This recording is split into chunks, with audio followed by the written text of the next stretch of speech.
आप सब लोगों को मेरा नमस्कार। आज का दिन भारत के इतिहास में एक तरह से भारतीय जनतंत्र के लिए काला दिन साबित हुआ। आज संसद के अंदर दिल्ली के लोगों को गुलाम बनाने वाला बिल पास कर दिया गया। ये बिल दिल्ली के लोगों को बेबस बना देता है, असहाय बनाता है, लाचार बनाता है, गुलाम बनाता है। जब हम आजाद नहीं हुए थे 1935 में, अंग्रेजों ने एक कानून बनाया था। उस कानून का नाम था गवर्नमेंट ऑफ इंडिया एक्ट। उस कानून में अंग्रेजों ने यह लिखा था कि भारत में चुनाव तो होंगे, लेकिन जो सरकार चुनी जाएगी उसको कोई काम करने की पावर नहीं होगी, काम करने की शक्तियां नहीं होंगी। जब हमारा देश आजाद हुआ तो हमने संविधान बनाया और संविधान में हमने लिखा कि चुनाव होंगे, लोग अपनी सरकार चुनेंगे और जो सरकार चुनेंगे उस सरकार को लोगों के लिए काम करने की सारी शक्तियां होंगी। आज आजादी के 75 साल के बाद प्रधानमंत्री मोदी जी ने दिल्ली के लोगों की आजादी छीन ली। उन्होंने 1935 वाला अंग्रेजों का कानून बनाया है कि दिल्ली के लोग, चुनाव तो होंगे दिल्ली में, दिल्ली के लोग अपनी सरकार तो चुनेंगे, लेकिन उस सरकार को काम करने की कोई भी शक्ति नहीं होगी। ये कानून आज हमारे देश की संसद ने पास किया है। दिल्ली के लोगों की वोट की अब कोई कीमत नहीं बची है। अब सरकार बनाई, उस सरकार की कोई शक्ति नहीं है। सुप्रीम कोर्ट ने एक आदेश दिया था, 11 मई को सुप्रीम कोर्ट ने आदेश दिया था। सुप्रीम कोर्ट ने क्या कहा? सुप्रीम कोर्ट ने कहा भारत एक जनतंत्र है। इस जनतंत्र में हम अपनी सरकार चुनते हैं, जनता अपनी सरकार चुनती है और उस सरकार को जनता के लिए काम करने की पूरी ताकत होनी चाहिए, सुप्रीम कोर्ट ने कहा।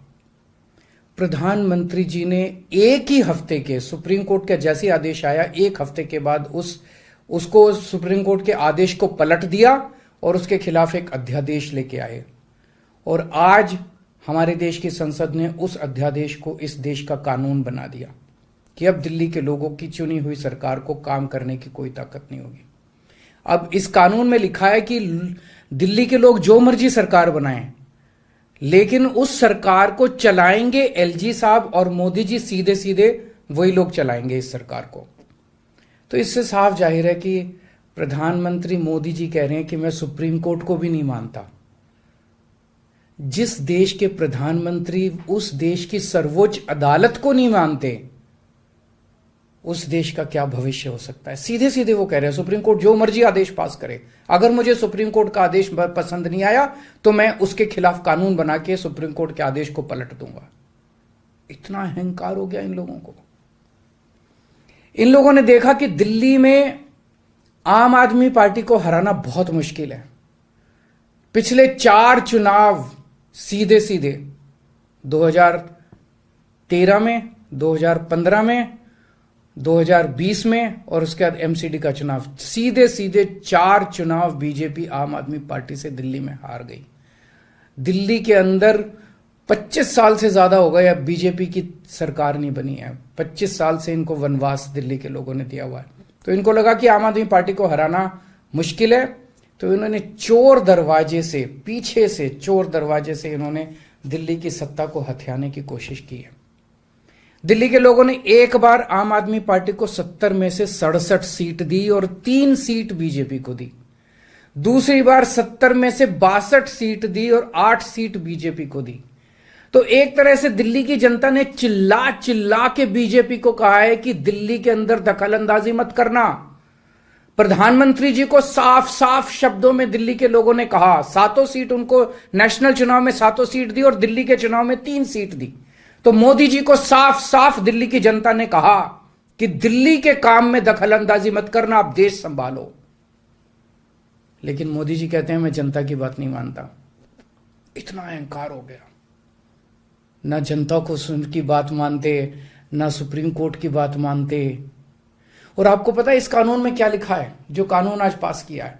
इस कानून में लिखा है कि दिल्ली के ऊपर से नीचे A category, B category, C category, D category, जितने दिल्ली सरकार के कर्मचारी हैं, उन सारे कर्मचारियों को के बारे में सारी पॉलिसी केंद्र सरकार बनाएगी। उनकी ट्रांसफर पॉलिसी, कौन अधिकारी, कौन चपरासी क्या काम करेगा, ये देश के प्रधानमंत्री बैठ के दिल्ली सरकार का कौन सा चपरासी क्या काम करेगा, कौन सा चपरासी फाइल उठाएगा, कौन सा चपरासी चाय पिलाएगा, कौन सा चपरासी खाना, ये काम रहेगा प्रधानमंत्री जी को।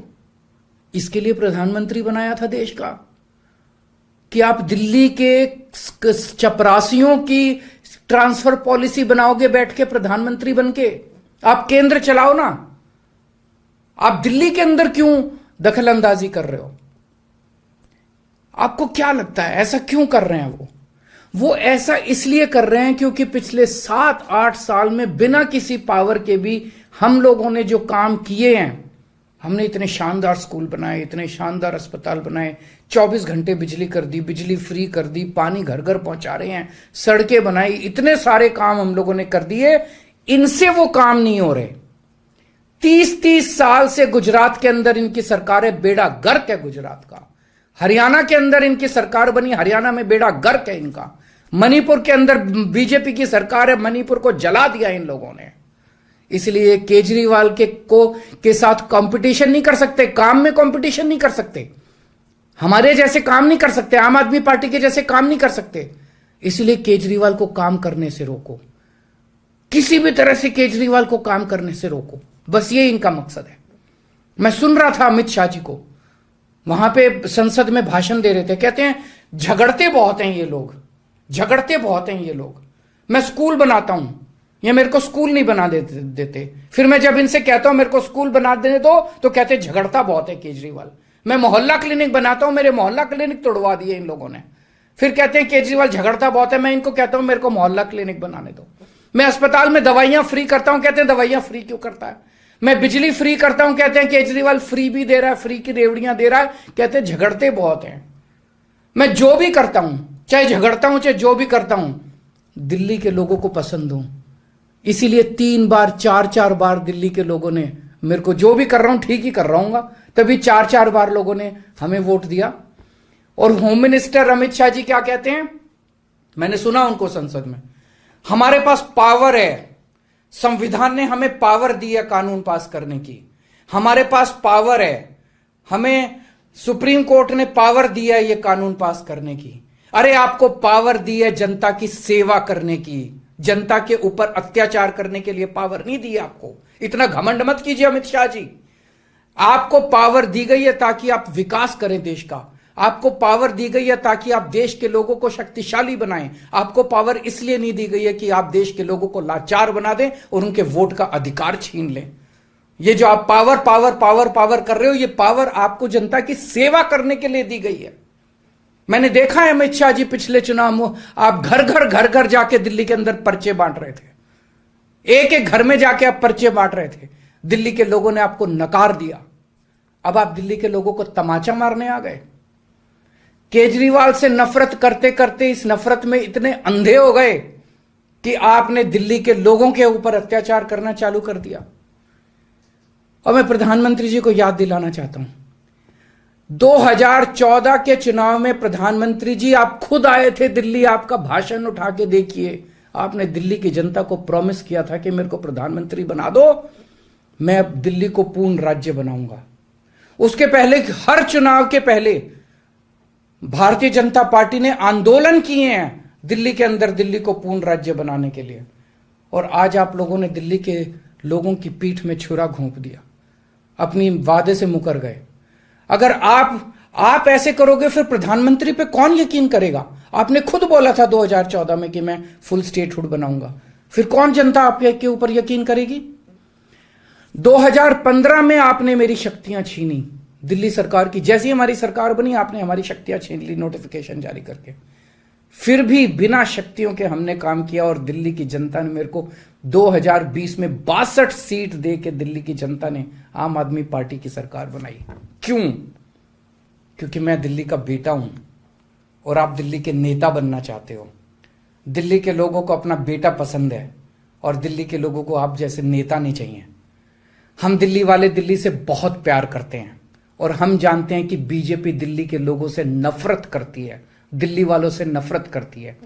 इस बार दिल्ली के लोग बीजेपी को एक भी सीट नहीं देंगे, लोकसभा में एक भी सीट नहीं देंगे।